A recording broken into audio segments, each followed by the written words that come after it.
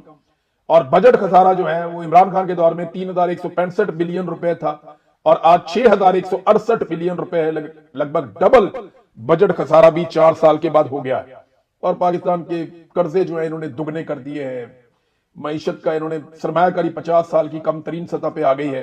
تو یہ معیشت کی تباہی تو ہوئی ہے۔ یہ تقابلی جائزہ آپ جب بھی لیں گے آپ کو سمجھ آئے گی کہ رجیم چینج آپریشن کے بعد پاکستان آگے نہیں گیا بلکہ پاکستان پیچھے گیا ہے۔ ایک اور سٹیٹمنٹ جو ہے وہ سرکار کی طرف سے آیا کہ 15-20 دن میں جو پیٹرول ہے اس پہ عوام کو ریلیف ملے گا۔ دیکھیں، میرا بھی یہ مطالبہ ہے، ہر پاکستانی یہ چاہتا ہے کہ فوری طور پہ ریلیف دیا جائے۔ جب عالمی منڈی میں تیل مہنگا ہوا تھا تو عجیب و غریب طریقے سے راتوں رات قیمت بڑھا دی گئی تھی۔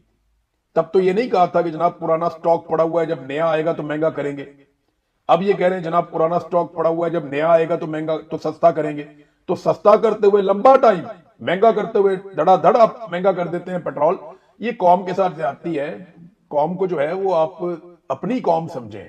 یہ لوٹ کا مال نہیں ہے کہ آپ آگے کسی ایسی جگہ پہ جس پہ آپ نے قبضہ کیا ہوا ہے۔ یہ لوٹ کا مال نہیں ہے، یہ پاکستان ہے، ہمارا ملک ہے، ایسی جگہ نہیں ہے جہاں پہ آپ نے قبضہ کیا ہوا اور آپ لوٹ مار کریں گے۔ تو قوم کو اپنی قوم سمجھیں، آپ انہیں ریلیف دیں۔ عالمی منڈی میں پیٹرول کی قیمتیں کم ہو رہی ہیں، عمران خان کے دور سے تو ابھی بھی بہت کم ہے، تو آپ کم سے کم اتنے کا تو پیٹرول بیچیں جتنے کا عمران خان بیچ رہا تھا۔ چلے اس سے سستا نہ کریں، لیکن عالمی منڈی میں اس سے سستا ہے تو آپ پاکستانی منڈی میں اتنے کا ہی بیچ دیں۔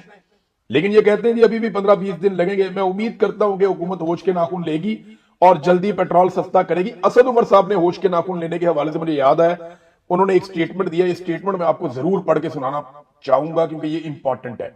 یہ سٹیٹمنٹ آپ سنیں، اس کے بعد میں ویلاگ ختم کروں گا۔ یہ آپ نے غور سے سننا اسد عمر کیا کہہ رہے ہیں، اور دیکھیں پاکستان کے آگے نکلنے کا راستہ بھی یہی ہے، اور کوئی راستہ نہیں ہے ہمارے پاس۔ انہوں نے کہا کہ وزیر اعظم شہباز شریف اور فیلڈ مارشل عاصم منیر کے نام کھلا خط۔ ایران جنگ میں جنگ بندی نے دنیا بھر میں ایک سکون کا احساس پیدا کیا ہے۔ ہم امید اور دعا کرتے ہیں کہ یہ جنگ بندی ایک پائیدار اور مستقل امن معاہدے میں تبدیل ہو جائے۔ اس جنگ بندی کو ممکن بنانے میں پاکستان کے کردار کو عالمی سطح پر سراہا گیا ہے۔ اس کو ممکن بنانے میں آپ کی قیادت قابل تعریف ہے۔ سب سے بڑھ کر یہ جنگ بندی اور اس پر دنیا بھر میں آنے والا انتہائی مثبت رد عمل بشمول عالمی مالیاتی اور اجناس کی منڈیوں کے، اس بات کو ظاہر کرتا ہے کہ امن اور استحکام کس قدر فوائد لے کر آتے ہیں۔ عالمی پذیرائی اور پاکستان کی بڑھتی ہوئی اہمیت ایک شاندار موقع ہے، ایسا موقع جس کا ہمیں بھرپور فائدہ اٹھانا چاہیے۔ اس کے لیے ریاست اور معاشرے کے تمام شعبوں میں مسلسل اور مربوط کوششوں کی ضرورت ہوگی تاکہ قومی تعمیر نو کا عمل شروع ہو جائے جو ہمیں سلامتی اور خوشحالی کی طرف لے جائے۔ ان تمام کوششوں میں سب سے اہم اور فوری ضرورت پاکستان کے اندر امن اور استحکام کو یقینی بنانا ہے۔ ہماری سیاست میں شدید تقسیم موجود ہے اور ریاست اور شہریوں کے درمیان اعتماد کا فقدان خطرناک حد تک بڑھ چکا ہے۔ اگر اس کا ازالہ نہ کیا گیا تو خدشہ ہے کہ یہ پیدا ہونے والا موقع عارضی ثابت ہوگا اور ہم ایک بار پھر اس پر افسوس کریں گے کہ کیا کچھ حاصل کیا جا سکتا تھا۔ بغیر کسی تاخیر کے ایک ایسا اقدام اٹھایا جانا چاہیے جس کے ذریعے ملک کو آگے بڑھنے کے لیے اتفاق رائے پیدا کیا جائے، جس پر تمام اہم فریقین اور سب سے بڑھ کر پاکستان کے عوام یقین رکھیں اور اس کی تائید کریں۔ وزیر اعظم کو اس اقدام کا اعلان کرنا چاہیے اور اس میں درج ذیل بنیادی نکات شامل ہونے چاہیے۔ پہلا، انہوں نے کہا کہ عمران خان اور دیگر تمام سیاسی قیدیوں کی رہائی، تمام سیاسی جماعتوں کے درمیان مکالمے کا آغاز تاکہ ایک نیا میثاق جمہوریت تیار کیا جا سکے، آئندہ انتخابات اور اصلاحات کے لیے ٹائم ٹیبل پر اتفاق جس میں الیکشن کمیشن کی از سر نو تشکیل اور اس عبوری مدت کے لیے تمام سیاسی جماعتوں کے لیے ضابطہ اخلاق شامل ہو جو اگلے انتخابات سے پہلے نافذ کیا جائے۔ اگلے انتخابات تک حکمرانی کے ڈھانچے پر اتفاق، مندرجہ بالا تمام اقدامات آئین کے دائرے میں رہتے ہوئے کیے جائیں، اس حقیقت کو تسلیم کرتے ہوئے کہ ملک میں حتمی اختیار پاکستان کے عوام کے پاس ہے۔ پاکستانی عوام چاہتے ہیں کہ قومی قیادت موقع کی نزاکت کو سمجھے، ذاتی حتیٰ کہ ادارہ جاتی مفادات سے بالاتر ہو کر ملک کو ترقی اور شمولیتی خوشحالی کے ایک نئے راستے پر ڈالے۔ مجھے یقین ہے کہ ہمارے وہ رہنما جو اس قومی تعمیر نو کے معاہدے کا حصہ بنیں گے، ان کا نام تاریخ میں ان مردوں اور عورتوں کے طور پر لکھے جائیں گے جنہوں نے ایک بار پھر پاکستان کو اس راستے پہ ڈال دیا جس کا خواب بانیان پاکستان نے قائد اعظم کی لیڈرشپ میں دیکھا تھا۔ اللہ آپ کو ایسے فیصلے کرنے کی توفیق دے جو پاکستان کے عوام کے بہترین مفاد میں ہو۔ خیر اندیش اسد عمر۔ یہ بہت امپورٹنٹ پیغام ہے، اگر اسے کوئی سمجھے تو پاکستان کا حل ہے اس میں۔ آپ آج پاکستان کے اندر سیاسی بدلہ بازی بند کریں، ساری پولیٹیکل پارٹیوں کو مار پڑ گئی، پیپلز پارٹی کو بہت مار پڑ گئی، پی ایم ایل این کو مار پڑ گئی، پی ٹی آئی کا بھڑکس نکال دیا۔ اگر کسی کو نہیں مار پڑی تو وہ اسٹیبلشمنٹ ہے جو سب کو باری باری مارتی ہے۔ میرے خیال میں ساری پولیٹیکل پارٹیز کو بیٹھ کے ایک حل نکالنا چاہیے، سب کو بیٹھ کر فیصلہ کرنا چاہیے اور اسٹیبلشمنٹ کو اپنی عزت کی خاطر واپس اپنی ڈومین میں جانا چاہیے، پاکستان کو آگے بڑھنے دینا چاہیے۔ آپ حل نکالیں، پاکستان میں بہت پوٹینشل ہے، پاکستان آگے چلا جائے گا۔ آج بھی یہ موقع ہے، اسد عمر نے جو بات کی ہے یہ بات غلط نہیں ہے۔